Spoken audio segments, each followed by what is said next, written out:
We're going to talk about my favorite, I think, of my 4 pillars of mindset, imagine your outcome. And here's the thing.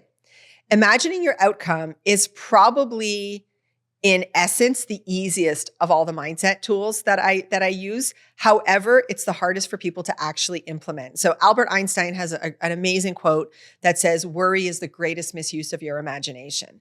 Here's the reality. You are already imagining. Most of you are imagining worst case scenario. Most of you are imagining it going wrong. Most of you are imagining that you're going to fail or it's not going to happen.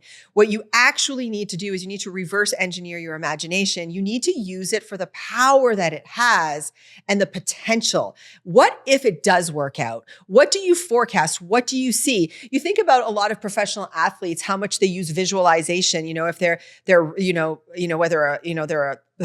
we're going to keep going. I'm going to roll with that. Whether they're, a golfer or they're a boxer or they're a skier, they're going to the Olympics.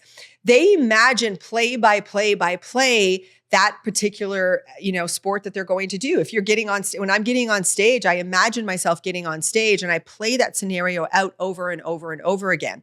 So imagine your outcome is the act of imagining the outcome you want.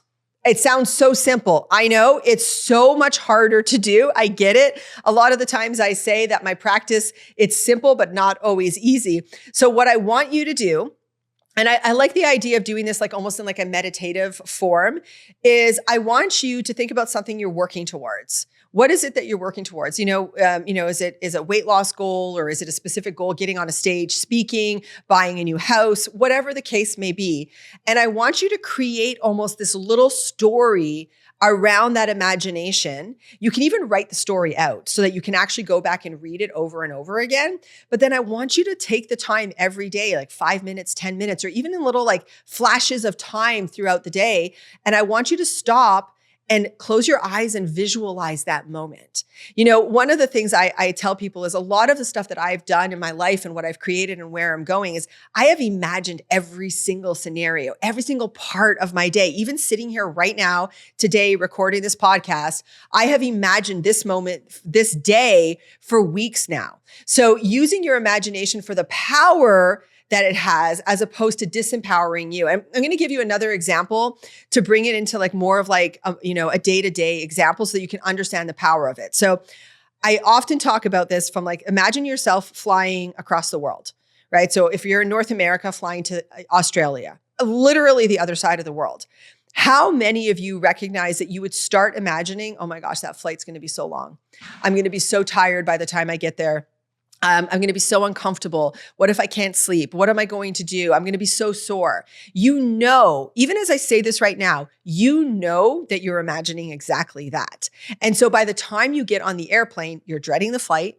You're dreading the experience. You probably are ruining your experience. And that travel day can actually be an opportunity to embrace the journey. But instead, you're just mired in all of the realities of what your imagination created.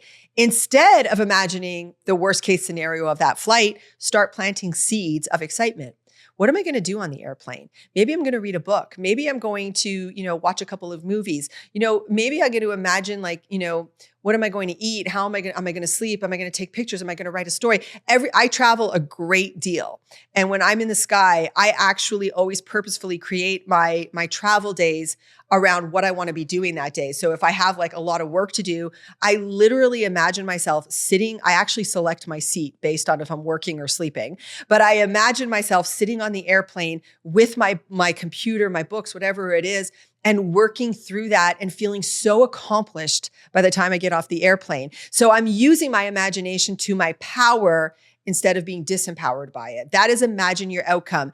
Where I want you to start is pick one thing you're working on, one vision, one goal, build a short visualization around it, and either read it or repeat it in your mind and put the images together and start practicing that. If you bring all of that together with the other pillars, that's how you start to move yourself forward and you get get out of being stuck. So if you put all 4 of those pillars together, it is the greatest path to eliminating your limits and creating the life that you want, getting unstuck and creating sustainable happiness, sustainable success. And the really important thing to know is that the 4 pillars do not need to be done in any chronological order. You can start with 1, you can start with 2, you do them however you want. As long as you're doing one of them and starting there and adding the other one on, you're going to see change. Your next level doesn't wait. So don't just listen, move. Share this episode, tag me at the Carrie Campbell _experience, and join us inside the No Woman Left Behind movement. Until next time, hold the vision, trust the process, commit to today so we can redefine, reclaim, and rise together.